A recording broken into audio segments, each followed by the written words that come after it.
તાજેતરમાં રાજપીપળા નગરપાલિકાની ચૂંટણી પૂર્ણ થઈ તેના પરિણામ પણ આવી ગયા અને જે તે વોર્ડમાં પાલિકા સદસ્યો વિજેતા થતાં તેમના વોર્ડમાં તેમની જવાબદારી હોય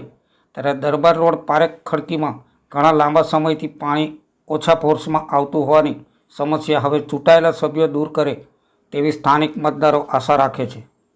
જેમાં મળતી માહિતી મુજબ દરબાર રોડ પારેખ ખડકીમાં લાંબા સમયથી પીવાના પાણીની ગંભીર સમસ્યા જોવા મળી,